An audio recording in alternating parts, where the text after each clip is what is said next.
I want to share just some testimonies of going out on the streets over the last couple weekends. So we live down in Portland, and I've been going out to downtown Portland, evangelizing to people, and I would say I say this to encourage like Christian people to not be afraid to go and evangelize, even though maybe a really hard place to evangelize depending on where you live. I feel like Portland and probably in the U.S. it's a little bit harder to evangelize because it seems like everyone's Christian, but at the same time everyone's like atheist. But yeah, we've been going out onto the streets and just praying for people, just preaching the gospel, like open air. And a lot of people kind of, they laugh about it and, kind of mock you. And that we shouldn't be discouraged when it happens.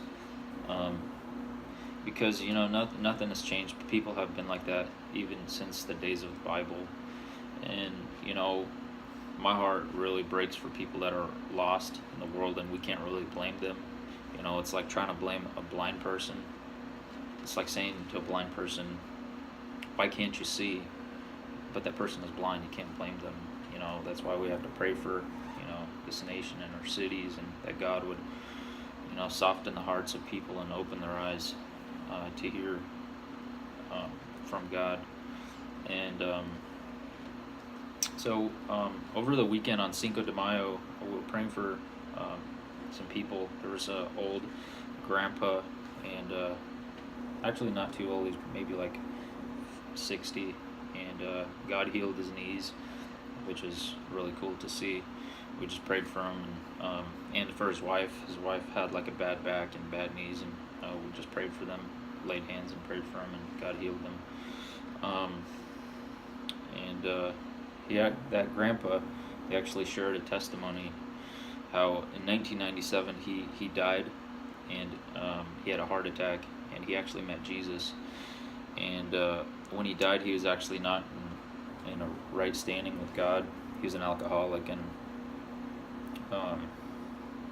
he met Jesus, and Jesus told him, I'm going to send you back on earth, but I'm going to send you back in the new light. And when he came back, he couldn't smell alcohol anymore. It was so,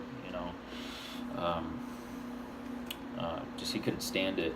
And his life got radically changed after he met Jesus. And he was telling me, he's like, yeah, the Jesus you guys are preaching about, I actually met this Jesus when I died, and he is real.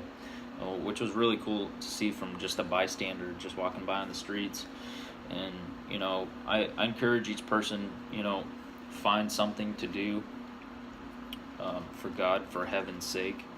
There's a world that's perishing, and, there's a lot of things to do, but very few people will go. I say this to encourage people of faith to not be ashamed of the gospel. Don't be ashamed of sharing the light, because there's no point of just trying to be, a Christian at church, going to church and trying to be a Christian. We have to be the light in the darkness, and I have to ask God. I said, Lord, take away all the fear of man, what people are going to say about me,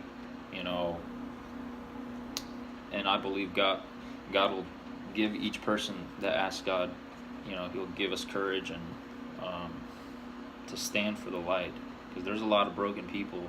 When there's a big crowd outside, everyone seems to be, having a great day. It's sunny and stuff, but when people go home, they're all alone. There's a lot of people that are really broken, and and God is bringing the light to people. I say this just to encourage each person. I bless each person in Jesus' name.